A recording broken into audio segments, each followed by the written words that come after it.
Quelle place aujourd'hui joue Héritier Wataname dans la musique congolaise?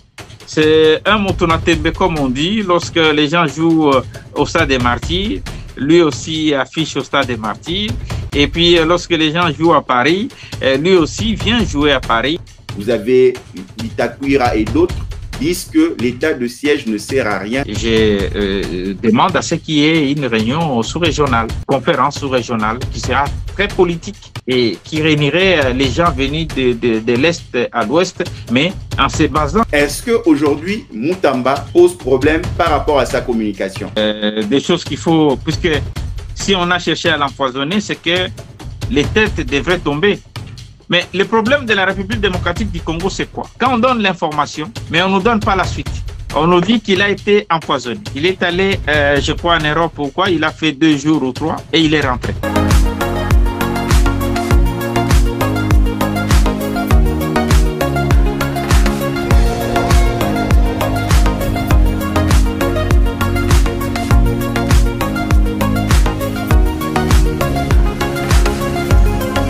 De partout où vous nous suivez, soyez le bienvenu dans votre nouveau numéro de votre magazine depuis les États-Unis d'Amérique où nous recevons pour vous Yves Kambala. Yves Kambala est un spécialiste en communication, journaliste professionnel.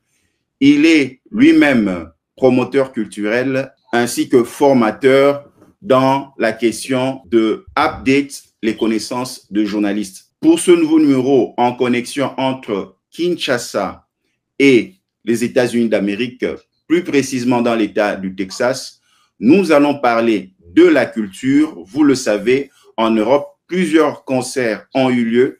Des artistes congolais s'y sont livrés devant un public de la diaspora congolaise vivant en Europe.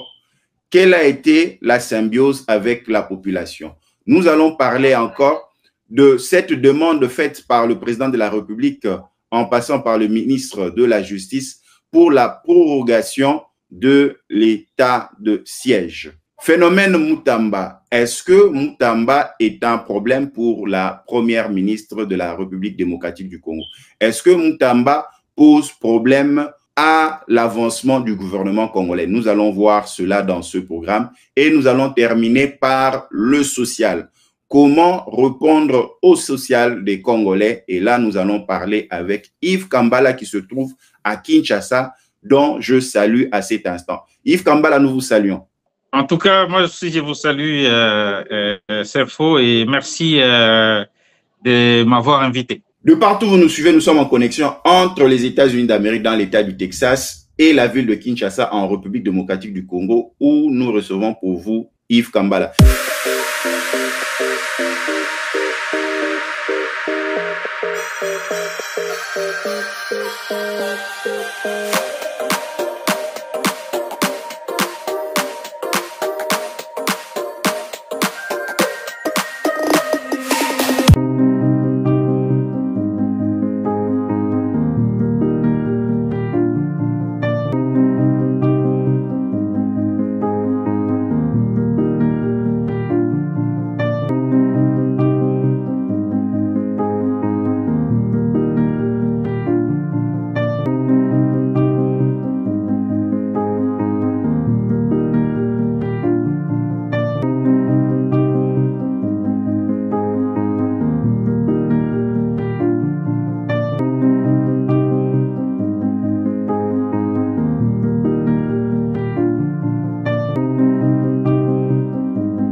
Yves Kambala, nous allons commencer. Il y a ce renouvellement depuis le concert de Fally Ipupa en France et sa tournée des arénas. Nous avons ressenti cet élan des musiciens congolais retournant en Europe. Est-ce que nous pouvons affirmer que c'est grâce à Fally, par exemple, que les concerts ont repris en France, en Europe, sans polémique? Oui, sans polémique, c'est le cas de le dire. D'ailleurs, lorsque Fally avait joué, je suis en train de bouger parce que j'ai aussi des journaux que je sorte par-ci par-là. J'avais écrit que Fally Ipupa, la nouvelle locomotive de la musique congolaise moderne.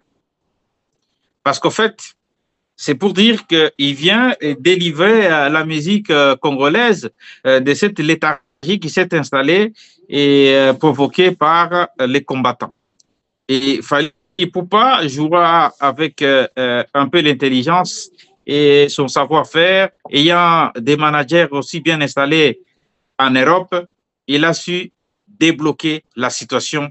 Et aujourd'hui, ça fait le plaisir et le bonheur de l'ensemble de la musique congolaise moderne. Ça fait le bonheur de l'ensemble de la musique congolaise. Nous avons vu Fabregas retourner en Europe. Selon vous, quelle note donnez-vous à ce concert, surtout de Fabregas?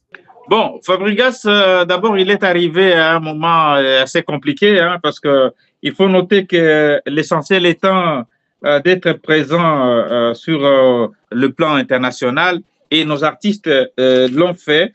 Et Fabregas a bravé la peur et il a bravé tout ce qu'il faut faire et il a joué.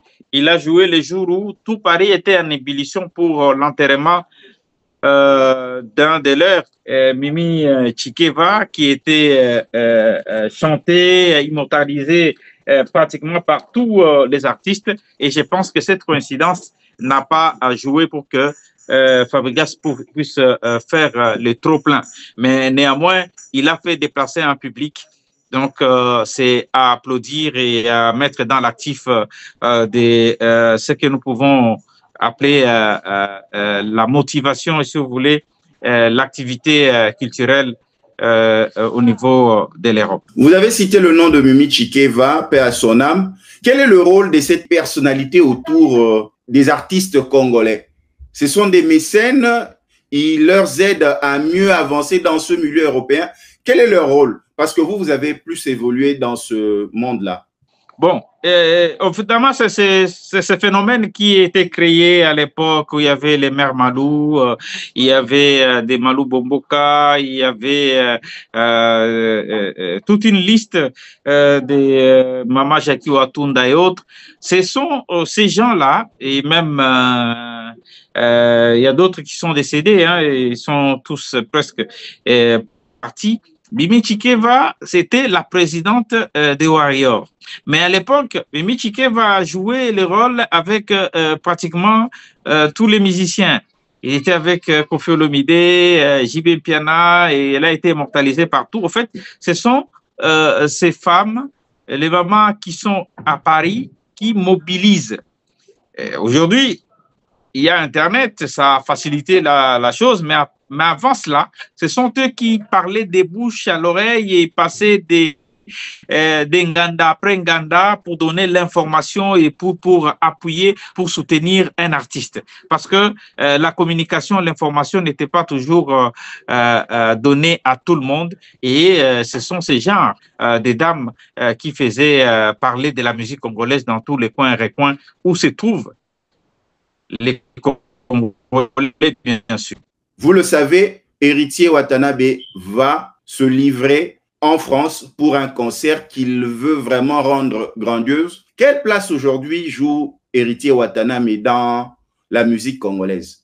Bon, Héritier a une place de choix. Moi, je ne sais pas faire la classification parce que classer les choses sans pour autant avoir tous les moyens, tous les indicateurs, ça sera essayer de faire biaiser la chose. Mais Héritier Watanabe est sorti des entrailles de Wenge Musica Maison Mère de Werason et depuis qu'il est sur le terrain et je crois que ça marche pour lui et là c'est une consécration pratiquement. C'est un Motonatembe comme on dit, lorsque les gens jouent au Stade des Martyrs, lui aussi affiche au Stade des Martyrs et puis lorsque les gens jouent à Paris, lui aussi vient jouer à Paris et en fait c'est genre d'une jeunesse décomplexée en fait.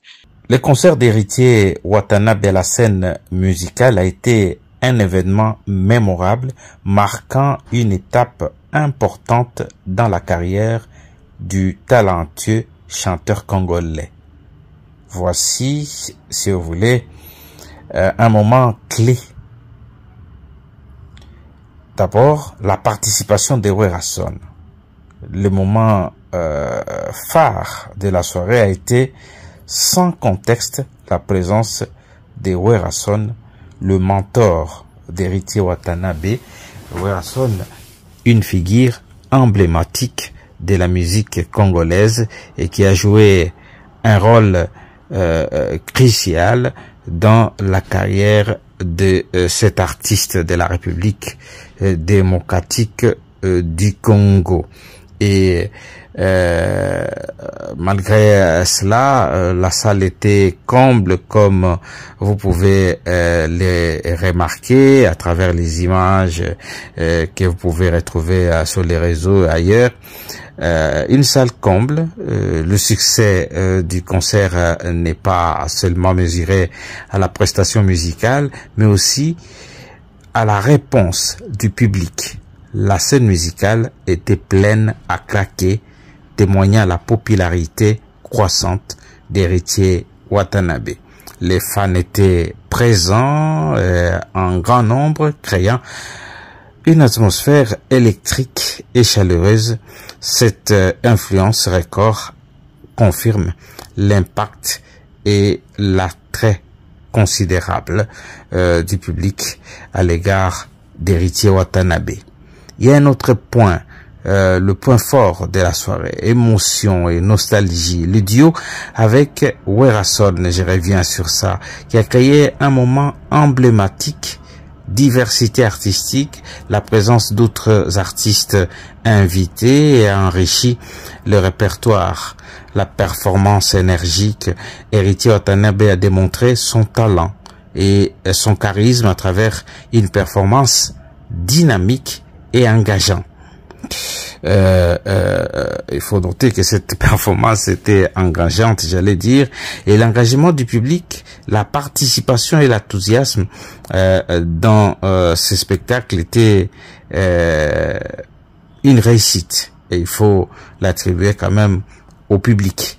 En conclusion donc, le concert d'Héritier Watanabe a été une soirée exceptionnelle, marquée par des prestations de haut niveau, des collaborations émouvantes et des participations massives du public. Ces succès retentissants confirment non seulement le talent de l'artiste, mais aussi son influence grandissante dans le paysage musical international. J'ai oublié de vous dire que la partie sublime était aussi la participation de l'artiste chanteur Bunafilé. De partout où vous nous suivez, nous sommes en connexion entre les États-Unis d'Amérique dans l'État du Texas et la ville de Kinshasa en République démocratique du Congo, où nous recevons pour vous Yves Kambala.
De partout où vous nous suivez, soyez le bienvenu dans votre nouveau numéro de votre magazine depuis les États-Unis d'Amérique où nous recevons pour vous Yves Kambala. Il y a Gez Mawete qui a surpris, agréablement surpris, qui s'est bien comporté. Qu'est-ce que vous pouvez faire comme analyse? Cet auteur du travail qu'il a fait était vraiment agréablement surprenant. Oui, Gez Mawete a donné une leçon. La leçon que je vais dire, c'est quoi en fait? C'est le fait de ne pas être trop conflictuel, de ne pas avoir des penchants déclarés. On a vu Gez Mawete avec Fally Ipupa, on l'a vu faire même le featuring avec Koffi Olomide, et c'est ça que nous voulons dans notre musique. Et du coup, Gez Mawete s'est retrouvé presque au milieu du village, au point qu'il a eu à la fois ses propres fans, les fans de Fally Ipupa, les fans de Koffi Olomide, les fans de Ferregola. En fait, il s'est mis au milieu du village, il n'a pas fait de polémique, et c'est ce que j'ai craint pour d'autres artistes qui ont pu faire des déclarations avant leur prestation. Mais cette affluence aussi dans la salle, c'est ce qui était surprenant pour dire en Europe, ce n'est pas au Congo. Il a aussi des mélomanes, des fans qui écoutent sa musique. Non, mais il est très écouté parce que moi, j'arrive à suivre. Gez Mawete est très écouté. Ses chansons sont interprétées, suivies à la lettre. Donc, cette nouvelle génération qui arrive, il faut faire attention. Ils sont bien placés et ils sont en train de voir les erreurs des aînés et pratiquement, ils les rectifient vite et puis ça marche. Et voilà, donc là, bravo à Gez Mawete, et un jeune qui arrive et de façon mettant la tête haute, et il est en train de braver et de traverser les océans. Bravo, et ça, c'est l'arrivée de la musique congolaise moderne, qu'il faut le dire. Et au niveau de Paris, je le répète encore, l'ouverture a été passée par l'ouverture a été faite par Fally Ipupa, qui a ouvert la balle. Nous allons terminer cette page culture par cette note de 207 de Fally. Est-ce que 207 c'est un hit? D'où vient ce succès de 207? C'est vrai, interprété par Fally et René Lokwa, chanson qui a été interprétée par Mabele Lissi. Quelle est votre lecture de c'est parce que Fally a chanté que ça encore, le feu a encore pris et pour donner cette ampleur? Tout à fait. C'est l'effet Fally, il faut le dire, parce qu'il faut pas s'élérer. C'est l'effet Fally Ipupa. C'est pourquoi, à un moment donné, lorsqu'on faisait les débats sur Internet, il y a d'autres qui voulaient dire que Fally Ipupa c'est Koffi Olomide. Moi, j'étais en train de me mettre en opposition, tout simplement parce que Fally Ipupa a son univers culturel, qui n'a rien à voir avec... Évidemment, il est passé par Koffi Olomide. Évidemment, les gens voudraient le voir comme Koffi Olomide. Il est vrai qu'il fait de la bonne rumba, des rumba très consommées, du tchatcho qui fait la suite, vraiment de Koffi Olomide, bien sûr, parce qu'on retrouve aussi ses notes dans certaines de ses chansons. Il les répète même quelques mélodies pour immortaliser ces tchatchos de Koffi. Mais moi, je trouve l'univers de Fally Ipupa est beaucoup plus... traditionnel. On l'a vu quand il a fait Eloko. Et ça fait dans Tokos. Et ça fait disque d'or. C'est ça son univers. Son univers, c'est le genre de la musique de chez nous, en fait. Il ferait mieux d'être un autre Tchalamwana, mais qui représente une musique qui vient de l'Équateur et qui traverse Maïndombe jusqu'à arriver à Kinshasa. Et c'est cette musique-là qui va bien pour Fally Ipupa. Pour une petite histoire, Fally avait joué dans Kibinda, Nouvelle Image, qui est un groupe folklorique qui jouait entre Kitambo et Bandalungwa, et c'est fait la suite des Suédés et de bonne mémoire. Ça, c'est l'univers culturel, artistique de Fally. Donc, Fally est passé par Koffi Olomide, mais moi, je trouve que ce genre de musique-là, ça lui va très bien. Et ça fait l'honneur même de la culture congolaise moderne. Il est vrai que c'est un artiste talentueux, il fait tout bien. Nous allons terminer par cette note. Nous avions pensé que Fally Ipupa et Kofi se retrouver dans un même espace pourrait apaiser certaines tensions ou certaines critiques. Dans l'église où se trouvait le funérail de Mimi Chikeva, nous avons constaté que Fally Ipupa et Kofi étaient dans un même espace. Mais beaucoup se posent la question, pourquoi l'un n'a pas approché l'autre, même si c'était dans un moment de recueillement à l'église? Bon, vous savez, là, je ne vais pas trop revenir sur ça parce que notre musique a beaucoup plus de considération. Mais là, nous étions dans un endroit funeste où on devrait être tout simplement attristé. Il est dommage qu'ils ne se sont pas salués et puis il n'y a pas que lui puisqu'il y avait aussi d'autres artistes. Mais les gens tournent beaucoup plus les projecteurs vers eux parce que Mimi Chikeva est décédée présidente des Warriors, comme on dit. Mais Mimi Chikeva s'est approchée de Fally et Fally l'a connue parce qu'elle était d'abord très proche de Koffi Olomide. Comme l'ensemble d'ailleurs du staff de Fally aujourd'hui, ce sont des anciens de quartier latin. Tous ils ont approché Kofi, que ce soit son directeur et même d'autres amis que je connais. Mais là, c'était pratiquement un deuil de famille. Un deuil de famille où chacun devrait se retrouver. J'ai dit qu'il est dommage qu'ils ne se sont pas approchés. Et qui devrait approcher l'autre parce que de toutes les façons, ça ne s'est pas fait. Et je crois que c'est aussi le diktat des fans. Hein. Peut-être que l'un ou l'autre pouvait bien vouloir approcher l'autre, mais ça ne s'est pas fait, tout simplement parce que les artistes sont parfois dirigés par les fans. Et je crois que c'est ce qui a joué ce jour-là. De partout où vous nous suivez, nous sommes en connexion entre Kinshasa, en République démocratique du Congo, et l'État du Texas aux États-Unis d'Amérique, où nous recevons pour vous Yves Kambala.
Nous sommes de retour sur ce plateau numérique où nous recevons Yves Kambala. Yves Kambala, nous allons maintenant parler de la prorogation de l'état de siège. Nous avons suivi sur la chaîne nationale au Sénat Moutamba, le ministre de la Justice, faire son exposé. Avant ça, le président de la République avait adressé une lettre spéciale à l'Assemblée nationale d'obtenir la prorogation de l'état de siège. Quelle analyse faites-vous de l'état de siège?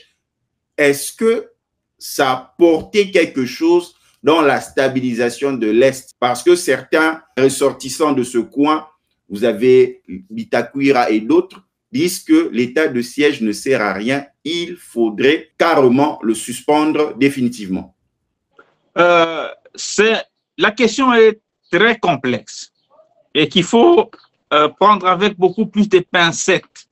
Parce que les intérêts sont partagés. Nous sommes malheureusement dans un pays d'intérêts.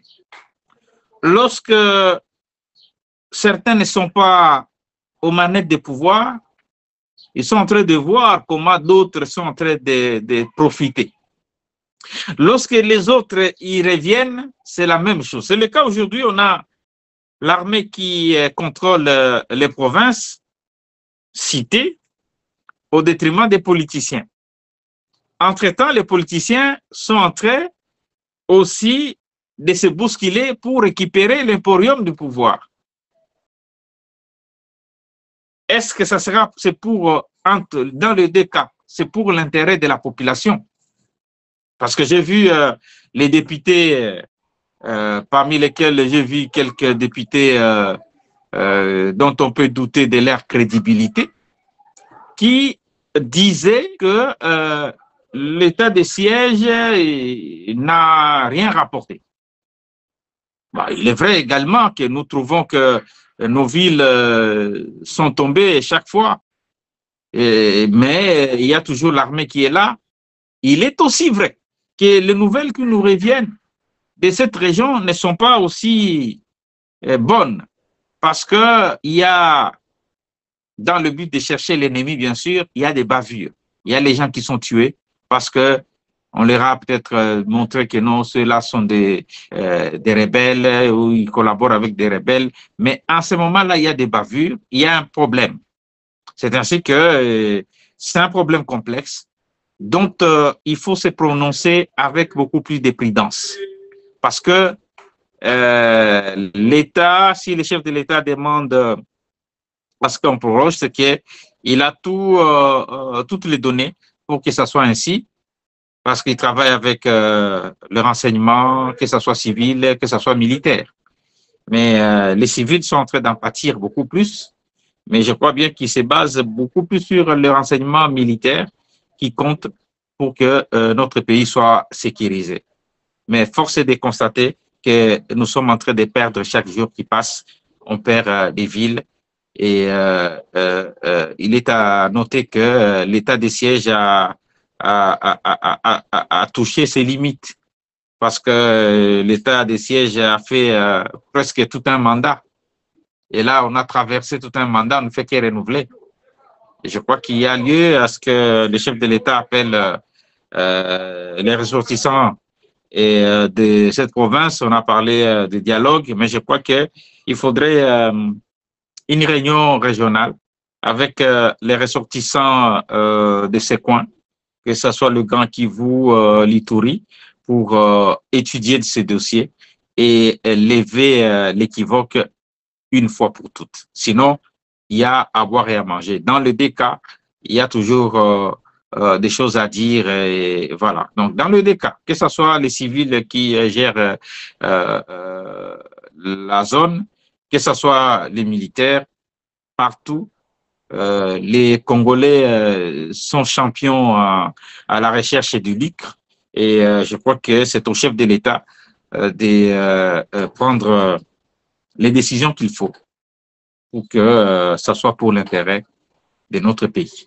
Par rapport à la feuille de route de Luanda, l'accord de Luanda, nous avons remarqué que la partie rwandaise continue toujours à échanger avec le président angolais. Et vous avez aussi la partie congolaise qui continue à travailler sur ce dossier. Mais comment à chaque fois, on est en train de parler diplomatie, à trouver une solution, mais sur le terrain, le Rwanda ne change pas de cap. D'ailleurs, le Rwanda avait récemment sollicité un cessez-le-feu. De manière contradictoire, il envoie encore des éléments sur le terrain et la société civile de ce coin ne fait qu'alerter. Comment expliquer ce double jeu du Rwanda? Non, mais c'est ce qui justifie la guerre. Sinon, s'il n'y avait pas le double jeu, on ne serait pas en guerre. Hein, parce que vous vous rendez compte que le chef de l'État avait tendu la main à tous nos voisins, notamment au Rwanda, mais le Rwanda a toujours son agenda caché. Et c'est ce qui continue. Et je crois que le chef de l'État était de bonne foi pour tendre sa main à tous ses voisins, notamment au Rwanda, dès qu'il a pris le pouvoir. Mais je pense que c'était peut-être une erreur d'observation. Il était tellement bon pour le faire on devrait garder le cap et garder la distance que l'ancien président avait laissée avec le Rwanda et l'amplifier davantage pour ne pas donner des espaces. Donc, en fait, c'est le mensonge, on vous promet ceci, après il change. Et je crois que c'est à notre pays aussi de prendre cette leçon et de jouer avec la diplomatie et de ne pas lâcher du tout. Donc, il faut jamais suivre tout ce qui se déclare dans des réunions comme ça et c'est de n'importe quoi. Est-ce qu'on peut dire que c'est la faute des Nations Unies, c'est les Nations Unies qui devaient engager la paix en République démocratique du Congo avec le Conseil de sécurité? Non, moi je pense que si nous pensons que la paix viendra des Nations Unies, des conseils de sécurité, nous nous trompons. Je pense que la paix, nous devons nous la donner nous-mêmes. C'est à nous-mêmes de nous battre pour qu'il y ait la paix en République démocratique du Congo. Personne ne va nous donner des escaliers pour monter parce que tout le monde est en train de lorgner la République démocratique du Congo et de regarder ce que nous avons comme merveille. Et on n'a que des jaloux à travers le monde. Et il faut le comprendre et aller avec des gens en diplomatie et avec beaucoup plus d'hypocrisie, tout en sachant ce qu'on veut et en nous battant sur le terrain pour gagner cette guerre. Autrement, on attendra longtemps. Vous avez cette mission a fait plusieurs décennies déjà en République démocratique du Congo. Et ça n'a rien donné jusqu'à présent. Il y a eu des accalmies presque comme ça et puis après les choses se sont réveillées. Non, nous devons nous battre et nous devons compter sur nos propres moyens. Comme disait quelqu'un que ça ne viendra ni d'Orient ni ailleurs. Donc, en fait, la paix viendra de nous-mêmes. Est-ce que aussi la proposition, par exemple, de Martin Fayulu, peut être une porte de sortie, par exemple, cette concertation nationale entre les forces politiques du pays, la société civile, pour se poser des questions réelles, essayer de trouver des solutions? Est-ce que ce n'est pas une solution que Martin Fayulu pourrait proposer au chef de l'État par sa vision? Non, mais les solutions ont toujours été là. Ce n'est pas Martin Fayulu de les faire. Mais après, Martin Fayulu devrait, s'il parle au nom de l'opposition, il devrait se mettre d'accord avec l'ensemble de l'opposition. Mais il me semble qu'il n'est pas en bonne synthété avec ses collègues de l'opposition. Et je crois qu'il devrait déjà, l'opposition devrait se mettre en bloc.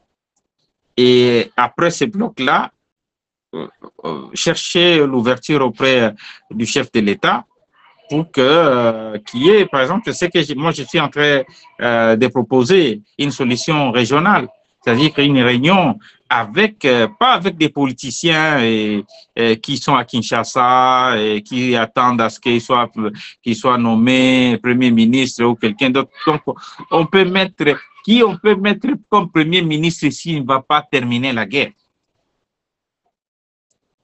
Donc, la guerre va se terminer avec notre armée. Un point très.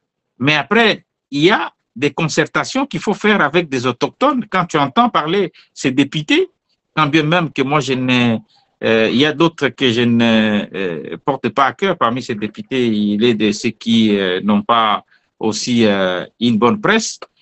Mais quand vous regardez les avis de ces députés, il y a lieu de voir aussi avec les chefs coutumiers, la population de ces coins-là, et faire une réunion régionale de paix qui réunirait les provinces concernées avec les autochtones.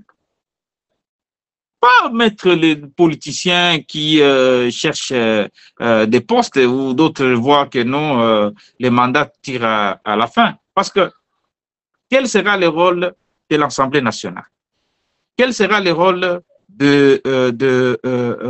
du Sénat? Parce que le chef de l'État vient d'être élu nouvellement. Il n'a pas encore franchi une année depuis son élection. Ça, on oublie. Non, moi je crois qu'il y a lieu que le chef de l'État puisse prendre toutes ses prérogatives et puis convoquer une réunion régionale avec les autochtones et des experts venant d'autres provinces, bien sûr, des experts en matière, et puis parler avec les autochtones, vous verrez qu'il y aura la paix là-bas. Il faut écouter ce que disent ces députés-là. Il y a quelques informations en filigrane. Quand bien même que moi, je doute de leur bonne foi de certains d'entre eux, il y a certaines informations en filigrane. C'est ce qu'il faut tirer. On n'a pas besoin d'une consultation nationale, de dialogue qui appellerait des fonds, de l'argent et puis qui aboutirait à un gouvernement. Pendant que nous avons, on n'aura pas une idée, une politique à mettre en place pendant que c'est le chef de l'État qui a la majorité au Parlement. Donc, c'est au chef de l'État d'imposer évidemment son gouvernance et puis qu'il y ait la paix là-bas. Et je crois que mon idée, c'est d'une réunion sous-régionale au niveau de la République démocratique du Congo qui réunirait les provinces victimes de la guerre. Et en ce moment-là, on prendra les députés actuels, les anciens députés qui n'ont pas été élus pour des raisons qu'on connaît, des experts en matière qui viendraient d'autres provinces, du Bandundu, de l'Équateur ou d'ailleurs, et voilà, qui ont connu des gens qui ont dirigé ces provinces qui se trouvent être même pas des autochtones de ces provinces-là. Il y a lieu de travailler là-dessus.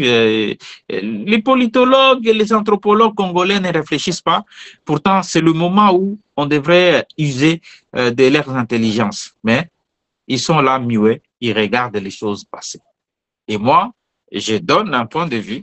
Je demande à ce qu'il y ait une réunion sous-régionale, une conférence sous-régionale qui sera très politique et qui réunirait les gens venus de l'Est à l'Ouest, mais en se basant avec les autochtones, les gens qui maîtrisent la situation dans cette province-là, les gens qui ont eu à diriger cette province, les gens qui ont fait la guerre là-bas, les gens mais qui ne sont pas actifs aujourd'hui, les prendre et s'isoler quelque part et travailler et donner des pistes et des solutions. De partout où vous nous suivez, nous sommes en connexion entre Kinshasa, en République démocratique du Congo, et l'État du Texas, à Dallas, où nous recevons pour vous Yves Kambala.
De retour sur ce plateau numérique que nous sommes en train d'accueillir pour vous Yves Kambala, avec qui nous sommes en train de faire des analyses. Est-ce que Mutamba est en train de déranger la quiétude du gouvernement congolais?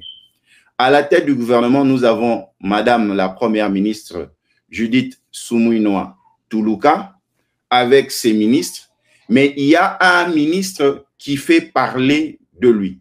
Est-ce parce qu'il vient de l'opposition? Est-ce parce qu'il est le plus jeune du gouvernement? Pour certains, nous avons même suivi la lecture du ministre Patrick Mouyaya devant nos confrères de la presse. Nous avons senti aussi une petite gêne concernant la méthode Mutamba et la première ministre a demandé aux jeunes ministre de la Justice de pouvoir rentrer dans l'ordre, de pouvoir soigner sa communication parce qu'il va en porte-à-flot avec une autre institution qui est la magistrature. Pour lui, les magistrats sont mauvais. C'est les magistrats qui posent problème à tout cela. Nous avons le cas de la prison de Makala. Il a voulu désengorger, mais les magistrats ont triplé ou doublé selon ce propos. Est-ce qu'aujourd'hui, Moutamba pose problème par rapport à sa communication? Yves Kambala. Oui, bon, moi, j'apprécie la vitalité de Moutamba, que j'ai connu à l'époque. Il était dans FCC, qu'il était déjà très actif aux côtés de Joseph Kabila. Tout de suite, Kabila l'avait détecté et qu'il avait donné des fonctions. Et puis après, je crois qu'il était administrateur aussi de l'ONATRA. Donc, c'est quelqu'un qui devrait connaître l'appareil de l'État. Mais moi, je pense que au-delà de sa vitalité, qui est en fait liée aussi à sa jeunesse, il n'a que 36 ans, je pense, il faut noter qu'il ne peut pas jouer un rôle comme s'il était un électron libre. Parce que nos textes ne lui donnent pas accès. Je pense qu'il est allé un peu vite en besogne. Bon, je peux dire qu'il a raison si je me mets dans la peau de monsieur tout le monde. Mais si on reste dans la science, dans la matière, dans la loi, et je pense que sur plusieurs points, il est allé vite en besogne et que ça ne pourra jamais marcher.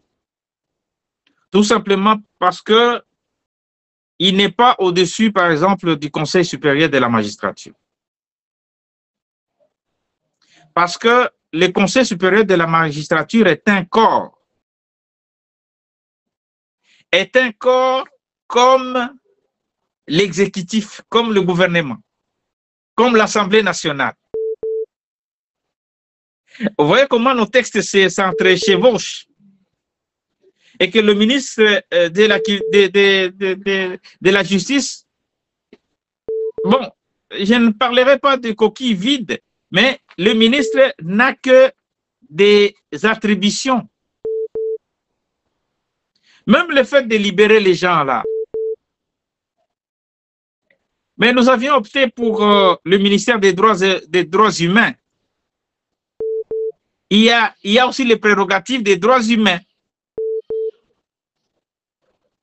Est-ce que vous m'entendez? En fait, c'est un peu ça la difficulté de Moutamba. Mais moi, je crois beaucoup plus à sa bonne foi. Mais il est, et il devrait le savoir, il est cloué par la loi elle-même. C'est ainsi qu'avant d'aller vite, il devrait d'abord, et comme j'ai cru entendre, déposer des lois pour essayer de réformer. Tant que ce n'est pas fait, il sera mal vu parce qu'il va marcher contre la loi. Parce que les magistrats tels qu'on sait ne peuvent pas se laisser aller, ce sont des gens de droit à tous. Lui, il était avocat, la magistrature ne se laissera pas faire. C'est ainsi que vous voyez qu'il y a ces chevauchements. Il faut d'abord noter que lui n'est pas supérieur, il ne peut pas donner des ordres au Conseil supérieur de la magistrature. Mais il y a la population qui adhère à sa manière de faire, parce que quand vous suivez les propos, sa démarche, quelque part, c'est loyal. Quand vous voyez des gens arrêtés pour une batterie, il a été arrêté pour une batterie, non, il doit payer 7 ans. Donc, quand vous voyez des femmes qui ont été arrêtées parce qu'il avait contracté une dette de 60 000 francs, tout ça aussi, ça pose problème sur le fonctionnement de l'appareil judiciaire. Il fallait que quelqu'un puisse venir soigner la justice congolaise, comme le chef de l'État congolais l'a toujours dit, Félix Tshisekedi, la justice congolaise est malade, donc il fallait un médecin. C'est peut-être par cette thérapie de choc, quand vous avez le cas de Pelé Mongo, par exemple, que quand des individus viennent pour pouvoir corrompre un ministre de la justice, pour faciliter les transactions bancaires de 43 millions de dollars, tout ça aussi, ça pose problème. On se dit que, surtout la population, c'est cette thérapie de choc qu'il fallait. Non, moi je dis qu'il a raison sur certaines choses, mais il n'a pas l'autorisation d'agir sur n'importe quoi. En fait, il est barricadé par nos textes. C'est ça mon problème, en fait. Et alors, s'il a le soutien du chef de l'État, vous ne pensez pas que quelque part, malgré les remontrances de la première ministre, mais s'il a le soutien du chef de l'État, vous ne voyez pas que quelque part, c'est le chef de l'État qui est derrière lui pour pousser les choses à avancer? Oui, il est en train de travailler, mais d'ailleurs, le chef de l'État l'envoie à ce qui est un cadre de concertation. On doit avoir un cadre de concertation avec la magistrature. En fait, même pour libérer les gens, il faut organiser même un procès, même tous ceux qui n'ont pas été jugés. Et à l'issue de ces procès-là, on libère les gens. Vous savez, parmi les gens qu'on a libérés, il y a eu quelqu'un, ça j'ai appris, on l'a libéré, il est allé tuer son frère directement. Voilà les retombées de cette histoire. C'est-à-dire, dans tout ça, il y a à boire et à manger. Je pense que c'est possible de le faire. C'est possible de libérer les gens comme ça. Mais il faut organiser même, je sais pas moi, des jugements un peu expéditifs pour que ça puisse entrer dans la loi. Ça puisse respecter la loi. Même quand on dit qu'il faut désengorger les prisons, il ne faut plus envoyer les gens en prison. Mais après, le rôle de la justice serait de faire quoi? En fait, tout ça, ce sont les textes qui nous bloquent. Il faut une réforme, d'abord en amont. Quand il n'y a pas ces réformes, c'est comme si on marchait contre la Constitution. Et c'est ce que, d'ailleurs, l'opposition dit pour la plupart des cas, depuis qu'il y a eu l'avènement du chef de l'État, il y a des choses qui ont été faites par la bonne foi, mais malheureusement, on a marché sur la Constitution ou certaines lois. Vous, en tant que spécialiste en communication, s'il fallait conseiller la cellule de communication du ministre Constant Moutamba, comment il devrait s'y prendre? Non, moi je pense que la communication telle qu'il fait, il est en train d'aller vers la population. Qu'on devrait d'abord voter la loi et lui devrait faire des descentes comme il le fait pour vulgariser ça et commencer même à libérer les gens. Mais je pense qu'il a mis la charrue devant le bœuf. Et c'est ça la difficulté qu'il a avec les magistrats. Hein? Il est vrai que tous, nous sommes un peu malmenés par certains magistrats, pas tous, mais je pense qu'il devrait respecter le cadre de concertation avec le Conseil supérieur de la magistrature, qui est un corps à part entière. Voilà pourquoi il y a eu ces réponses-là, ces jeux de ping-pong, parce qu'ils vont se rappeler qu'ils ont été nommés eux aussi par l'ordonnance présidentielle. Et ça devient une guerre de palais. Et c'est pas bon. Et je crois que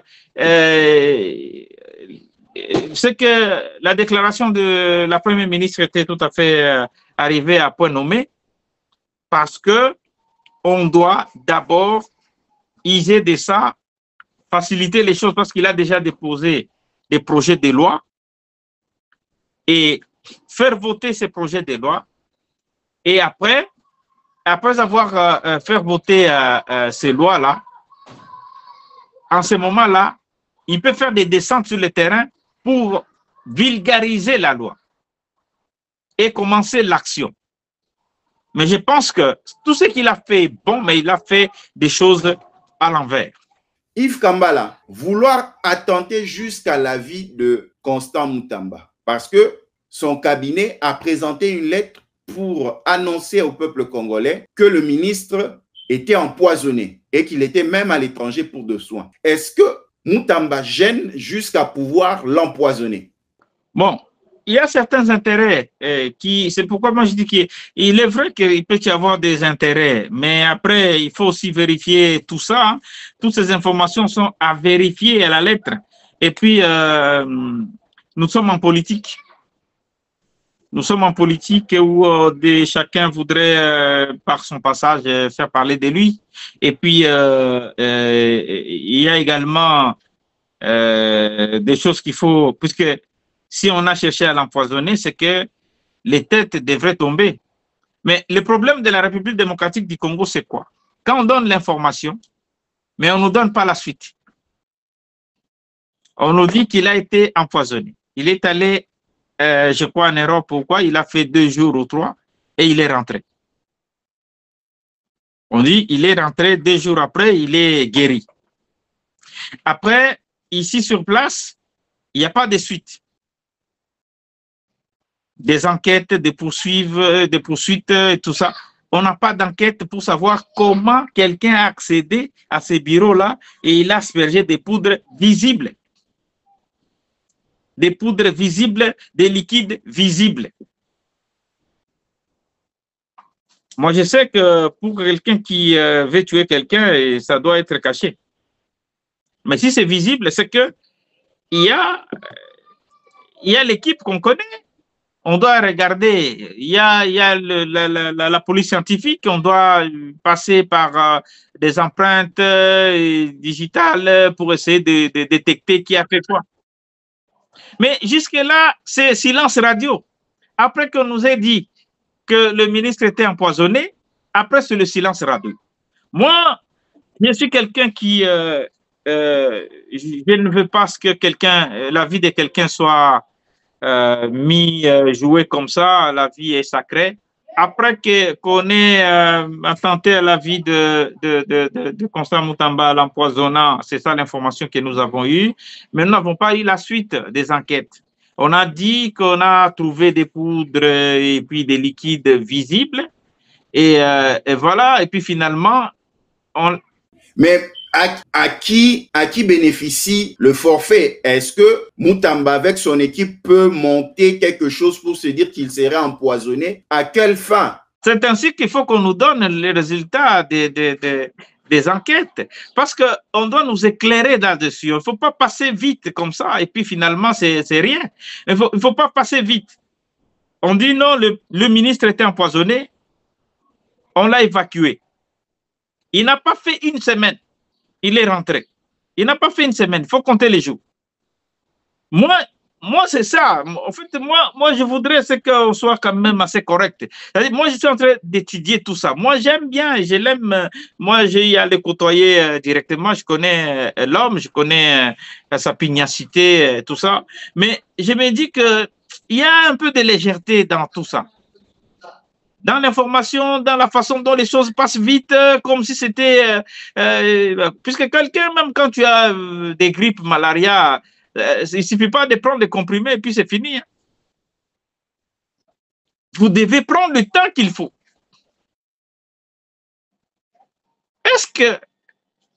Qu'est-ce qui vous inspire tout ça? Le ministre est parti, on dit qu'il est allé à Cuba, et puis à la dernière minute, on dira qu'il était en Turquie. Et je vous dis qu'il n'a pas fait une semaine, il est rentré. Il n'a pas fait une semaine. Donc, il faudrait une enquête pour élucider tout ça, selon vous. Mais tout ça, même tous ces mouvements-là, le fait que le ministre, d'abord, quand on a découvert, parce qu'il faut, moi, je suis d'avis et je pense que je me mets du côté du faible, de celui qu'on a voulu empoisonner. Mais après, il ne faut pas rester dupe, il faut se poser des questions. Cela suscite des questionnements. Le ministre, lorsqu'on a découvert qu'il y avait des poisons dans ses bureaux, il était en province. Il était en province. Il est revenu, donc c'est à son absence qu'on avait remarqué qu'il y avait des poisons dans son bureau. Et tout de suite après son arrivée, il est allé il est allé à Makala. J'imagine que comme son bureau était empoisonné, c'était déjà mis en quarantaine, personne ne pouvait y entrer. Et tout de suite après, on apprend que le ministre aussi est testé positif, donc il est empoisonné. Donc, le poison l'a poursuivi ailleurs, où c'était avant son départ. Tout ça, les Congolais ont besoin de savoir. Comment il y a des chevauchements? On a découvert le poison à son absence. Il revient, c'est lui qui est empoisonné. Et qu'en est-il de ces agents qui étaient au bureau et qui, eux aussi, seraient empoisonnés? Tout ça, nous avons besoin de ces informations-là. Je crois que c'est ce que peut-être son conseiller en communication devrait nous dire, parce que sinon, il nous a laissé avec des déficits de communication. Voilà. Donc, c'est ce que je peux dire, mais c'est triste. Mais moi, je suis obligé de sortir de mes gonds pour dire ça, parce que nous avons besoin de voir clair.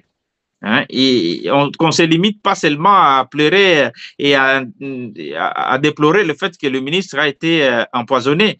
Mais alors, nous devons savoir pourquoi n'est-il ainsi, qui sont à la base de cet empoisonnement. Nous prenons déjà la dernière ligne droite de nos échanges avec Yves Kambala depuis Kinshasa en République démocratique du Congo. Nous sommes en train de porter cette analyse sur la République démocratique du Congo.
De retour sur ces plateaux numériques en connexion entre l'État du Texas aux États-Unis d'Amérique à Dallas et Kinshasa en République démocratique du Congo où nous recevons Yves Kambala. Yves Kambala, c'est déjà la dernière ligne droite de nos échanges. Nous allons parler social.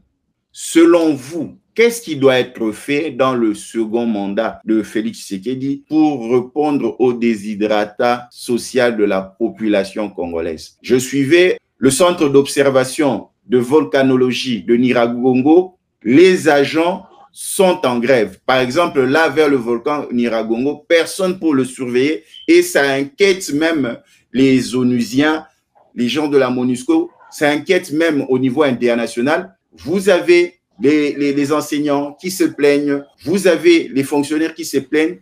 Comment Félix Tshisekedi, malgré les difficultés, malgré les défis qu'il a sécuritaires, ainsi de suite, pourra répondre au déshydratat de la population via le gouvernement de Madame la Première ministre Judith Suminwa Tuluka? Bon, moi je pense que c'est connu. Pour gérer la République démocratique du Congo, c'est pas facile. C'est un pays à la dimension d'un continent. Mais il suffit seulement que chacun soit à sa place et chacun puisse faire, puisse remplir sa tâche. Ce qui implique qu'il faut mettre l'homme qu'il faut à la place qu'il faut. Sinon, nous allons commencer à colmater les brèches. On ferme un tout petit peu ici et on essaye d'appuyer ici et puis ailleurs. et ainsi de suite. Et nous n'allons pas nous en sortir. Je pense qu'il faut qu'il y ait, il faut mettre chacun à sa place, chacun à sa place, et je pense que ça fera quelque chose de bien pour l'intérêt national. Vous parlez de Nyiragongo. Et il y en a comme ça des problèmes légaux un peu partout. Il faut construire. Il faut les revenus de la population. Il faut maîtriser le cadre macroéconomique. Il faut vraiment le bien-être essentiel de la population. Et je pense que la volonté est là. Quand je regarde les travaux qui se font pour la route qui va sortir, qui va désengorger la ville de Kinshasa jusqu'à l'aéroport, et tel que ça avance, la situation devrait avancer comme ça dans tous les domaines, avec des contrôles. Et si chacun est à sa place, c'est facile de gérer ces pays. Mais il y a eu des gens qu'on a mis parce que, et voilà, c'est ce qui fait que même les gens qui accèdent à des responsabilités, on ne parle que des constructions, des gens, des projets qui doivent faire sortir l'argent, et on ne pense pas à la population. Et moi, je pense que il y a un secret, c'est de mettre l'homme qu'il faut à la place qu'il faut, et que chacun à son poste puisse jouer son rôle. C'est tout ce que le chef de l'État ne peut. Yves Kambala, un grand merci d'avoir répondu à notre invitation. Nous le savons que vous avez beaucoup de programmes et que nous avons même bousculé votre agenda. Yves Kambala, un grand merci d'avoir répondu à notre invitation en connexion entre Dallas aux États-Unis d'Amérique et Kinshasa en République démocratique du Congo. Merci beaucoup, je vous remercie et merci à ceux qui nous ont suivis. De partout où vous nous avez suivis, nous avons reçu pour vous Yves Kambala, journaliste professionnel, promoteur culturel et responsable média. Avec lui, nous avons parlé de la situation en République démocratique du Congo. Restez branchés à nos programmes, que Dieu vous bénisse. À la prochaine. Ciao.